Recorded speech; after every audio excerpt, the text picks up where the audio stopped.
প্রশ্নটা করলেন যে কৃষকের মূর্তি ভাঙ্গা হয়েছে, আমি আপনার কাছে প্রথম শুনলাম। কিষণ ভাস্কর্য যদি যারা ভাঙ্গে তাদের অবশ্যই আমরা আইনের আওতায় নিয়ে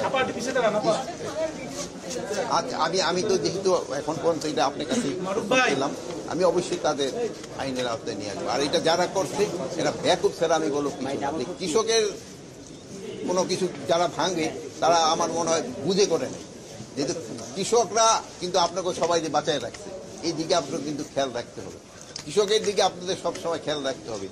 এই এত জনসংখ্যার দেশেও এত জমি কম, তারপরেও তারা কিন্তু বিভিন্ন ধরনের বিভিন্ন কিছু বিভিন্ন সময় উৎপাদন করে আপনাদের আমাদের কিন্তু খাওয়াই রাখছে।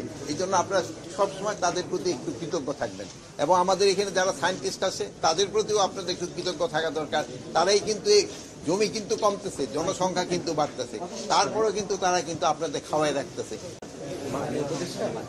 কালকে থেকে সারা দেশে একটি অপারেশন শুরু হয়েছে, অপারেশন ডেভিল খান। মূলত এই অপারেশনের টার্গেট কারা? ডেভিলরা, ডেভিল মানে তাহলে তো টার্গেট যারা দেশকে অস্থিতিশীল করার চেষ্টা করে, এই ক্ষেত্রে যারা আইন অমান্য করে, দুষ্কৃতিকারী এবং সন্ত্রাসী, তারা এইটার টার্গেট।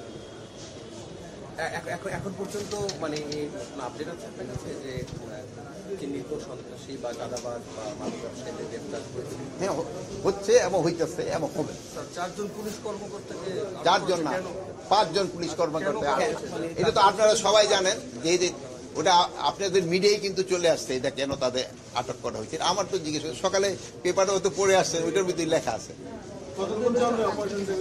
আপনারা ভালো থাকেন। আচ্ছা, থ্যাংক ইউ। ঘটনা ঘটাই তাদের অনেক কি আমাদের আইনের আওতায় নিয়ে আসা হয়েছে, অনেকে কি আইনের আওতায় নিয়ে আসা হয়েছে, আনা হয় নাই, তাদেরও খুব তাড়াতাড়ি আইনের আওতায় নিয়ে আসা হবে এবং তাদের যেন সর্বোচ্চ শাস্তি হয় এই ব্যবস্থা করা।